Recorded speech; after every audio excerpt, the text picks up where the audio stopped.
இந்த பாட்டு தான் இதா அப்படின்னு கண்டுபிடிக்க முடியாத அளவுக்கு பாட்டே மாறி போயிடும். இப்படி தான் இசையமைப்பாளர்கள், பாட்டு எழுதுகிறவங்க சின்ன சின்ன விஷயங்கள், கொஞ்சம் மிளகாத்தூள், கொஞ்சம் பச்சை மிளகா, கொஞ்சம் கத்திரிக்காய் அப்படி இப்படின்னு கொஞ்சம் மாற்றி அப்படியே பாட்டை மாற்றி நமக்கு புதுசாக கொடுக்குற மாதிரி கொடுக்குறாங்க. அந்த உட்டாலக்கடி வேலை தான் இப்போ உங்களுக்கு நான் செஞ்சு காட்ட போகிறேன். டூப்லைட்டு, முட்டாள், லூஸு, மக்கு இப்படிங்கிற வார்த்தையெல்லாம் கேள்விப்பட்டிருப்பீங்க தானே. அந்த வார்த்தையெல்லாம் எனக்கு பொருத்தமாக இருக்குங்க. நான் ஒரு டூப்லைட்டு, என்னை வந்து ஒரு லூஸு அப்படின்னு சொன்னால் அதுக்கு நான் பொருத்தமாக இருப்பேன். மக்கு பையன் அப்படின்னு சொன்னாலும் அதுக்கு நான் பொருத்தமாக இருப்பேன். முட்டாள் அப்படின்னா அதுக்கும் பொருத்தமாக இருப்பேன். ஏன்னா அந்தளவுக்கு எனக்கு பெருசாக ஒன்றும் இருக்காது. அப்படி இருக்கிற நான் வந்து காலையில் ஒரு பாட்டு கேட்டேன். அந்த பாட்டு உங்களுக்கு நான் பாடி காட்டுற பாருங்க. உந்தன் மனதில் எந்தன் கனவோ நெஞ்சில் நிறைந்தாய் நாளும் என்னை மறந்தே நானும் சொல்ல நினைத்த சொல்லை சொல்லில் மறைத்தேன் மெல்ல கண்ணின் இமைக்கு காற்றின் பெயரோ. அதாவது கண்ணினுடைய இமைக்கு காற்றின் பெயரோ. எவ்வளோ அழகாக இருக்கு இல்லைங்களா அந்த வரி. இந்த வரி எழுதுனது நான் தான். உந்தன் மனதில் எந்தன் கனவோ நெஞ்சில் நிறைந்தாய் நாளும் என்னை மறந்தேன் நானும் சொல்ல நினைத்த சொல்லை சொல்ல மறந்தேன் மெல்ல கண்ணின் இமைக்கு காற்றின் பெயரோ.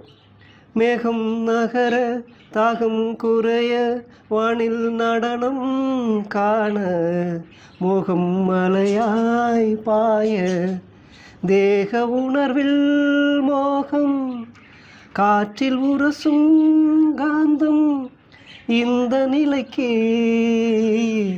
என்ன பெயரோ.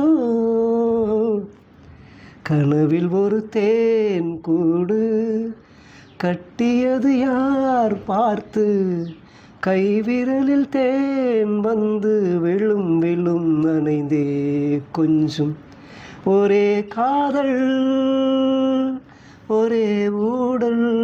இந்த பாட்டை அப்படியே நான் வந்து கேட்டு எனக்கு தகுந்த மாதிரி வரியாக எழுதியிருக்கேன். அதை அப்படியே பாட்டாக மாற்றினேன் அப்படின்னு வைங்களேன். இந்த பாட்டு தான் இதா அப்படின்னு கண்டுபிடிக்க முடியாத அளவுக்கு பாட்டே மாறி போயிடும். இப்படி தான் இசையமைப்பாளர்கள், பாட்டு எழுதுகிறவங்க சின்ன சின்ன விஷயங்கள், கொஞ்சம் மிளகாத்தூள், கொஞ்சம் பச்சை மிளகா, கொஞ்சம் கத்திரிக்காய் அப்படி இப்படின்னு கொஞ்சம் மாற்றி அப்படியே பாட்டை மாற்றி நமக்கு புதுசாக கொடுக்குற மாதிரி கொடுக்குறாங்க. அந்த உட்டாலக்கடி வேலை தான் இப்போ உங்களுக்கு நான் செஞ்சு காட்ட போகிறேன். இந்த பாட்டினுடைய வரி அப்படியே பாட்டாக போட்டால் அப்படியே புதுசாக வேறு மாதிரி மாறிடும். அந்த பாட்டுக்கு இந்த பாட்டுக்கு சம்மந்தமே இல்லாத மாதிரி புதுசாக ஒரு பாட்டாக மாறிடும் பாருங்களேன். அதுக்கு முன்னாடி இந்த வரிகள் முழுசாக அவரோட உங்களுக்கு படித்து காட்டிடுறேன். கனவில் ஒரு தேன்கூடு கட்டியது யார் பார்த்து கைவிரல் தேன் வந்து விழும் விழும் நனைந்தே கொஞ்சம் ஒரே காதல் ஒரே ஊடல் உந்தன் மனதில் எந்தன் கனவோ நெஞ்சில் நிறைந்தாய் நாளும் என்னை மறந்தேன் நானும் சொல்ல நினைத்த சொல்லை சொல்லில் மறைத்தேன் மெல்ல கண்ணின் இமைக்கு காற்றின் பெயரோ. கனவின் ஒரு தேன்கூடு கட்டியது யார் பார்த்து. மேகம் நகர தாகம் குறைய வானில் நடனம் காண மோகம் மலையாய் பாய தேக உணர்வில் மோகம் காற்றில் உரசும் காந்தம் இந்த நிலைக்கு என்ன பெயரோ. கனவில் ஒரு தேன்கூடு கட்டியது யார் பார்த்து அப்படின்னு அந்த பாட்டை நான் எழுதியிருக்கேன். முடிஞ்சால் அந்த பாட்டை இதில் சேர்க்க பார்க்குறேன், இல்லைன்னா தனியாக அந்த பாட்டை மட்டும் போடுறேன். நான் அந்த வீடியோவை உங்களுக்கு காட்டுறேன், பாருங்கள். அப்படி இல்லைன்னா அந்த வீடியோனுடைய லிங்க்கை நான் வந்து கீழே தரேன், கண்டிப்பாக மறக்காமல் பாருங்கள்.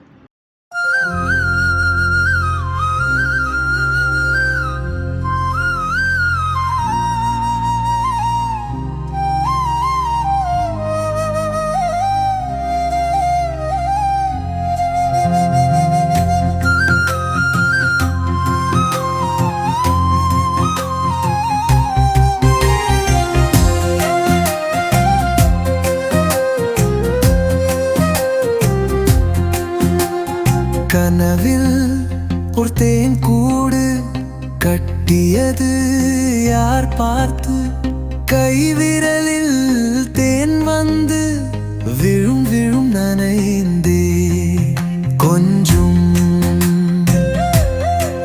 ஒரே ஆதல் ஒரே ஊதல் உந்தன் மனதில் எந்தன் கனவோ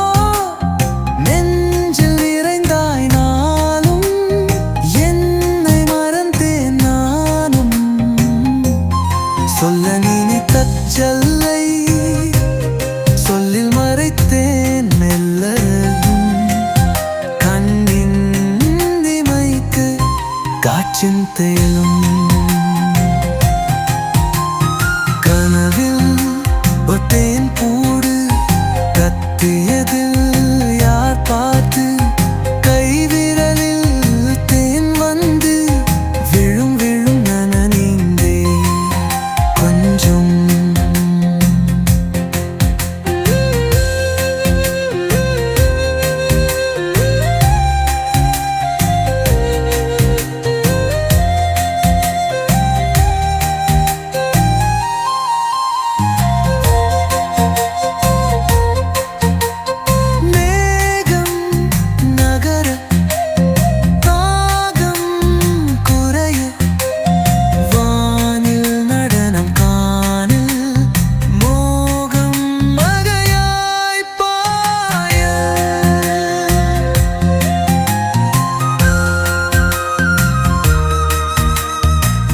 பிரேரும்